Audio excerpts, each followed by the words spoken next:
Angela Kelly has been spending the morning with some local students taking part in this year's Einstein Project Science Expo. Yeah, it's a lot of fun. She joins us live from Green Bay with a look at another creative project. Good morning, Angela. Hi guys, well, meet Dhruv and Ashna. They are brother and sister and they go to Heritage Elementary School. They each have projects at the Einstein Project Science Expo. So Dhruv, let's start with you. Tell us about your project. My project is to crush a ball without touching it. The first thing, the hypothesis is can you crush a ball with the air pressure? Okay, and tell us about the materials we need and what we're going to do. The materials is that you need a bottle and some hot water. Okay, I'm going to get the hot water for you. And as I'm pouring it in, why don't you describe what's going to happen here? The experiment has two steps. First, you create vacuum inside the bottle, and second is that you just leave it alone. Okay. You tell me when it's filled up enough, okay? Okay. How long did it take you to, have you had fun coming up with this experiment? Yeah. Still more? I think that's enough. Okay. We'll let that sit. I'm going to go over to your sister now for a little bit, okay? Ashna, you tell us what you've got going on over here. I have a balance beam, and I'm going to show you that you can balance the balance beam without having equal weights on both sides. Can you explain? Yeah,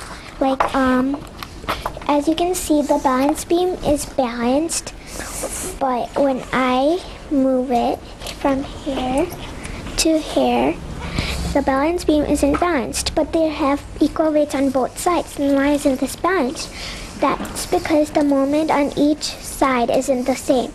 The moment is the distance from the fulcrum times the weight. So the fulcrum is the center of the beam. Here it's 6, the distance from the fulcrum is 6 inches, so 6 times 4 is 24. So the moment here is 24. And from here, it's 12 inches from the fulcrum, so 12 times 4 is 48. So 6 eighths are 48, so I need 8 weights total. So I'll put 8 weights. And because the beam, it isn't perfect, I need to put some adjustment. This is probably because the beam itself has weight, and the holes might not be in the right spot. Also because the fulcrum point has some friction. And take a look at that now. They're pretty well balanced, aren't they? Yeah. Good job. Can I have a high five? Wow.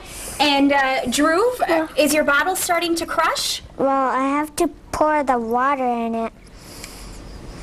You got to pour it out? Yeah. Be careful, it's hot. Whoop. It's okay, buddy. I'll take it for you, okay? Yeah, I can see how it started to crush. See how it's deflating, right? Yeah. I put this on, and then now it'll start to crush. Wow, very cool. And he's got an example on his board right here. That's eventually... Yeah. Oh, there it goes. You see it? Yeah. What was that like when you saw that do that for the first time, Dhruv? Cool. Kind of cool. That's science in action, isn't it? I love it. Yeah, very cool. So you can see these guys, you can see a lot of other kids and their great science experiments. I've learned so much this morning. I feel kind of silly that I'm 30 years old and I'm learning all this stuff for the first time. They really know what they're talking about. See, I think I learned it, but just have to relearn it again. Well, yeah, I know, right? You forget it over time. Yeah. Hopefully our science teachers aren't watching right now and hearing us say that. Thanks, Ange. Thanks, Ange.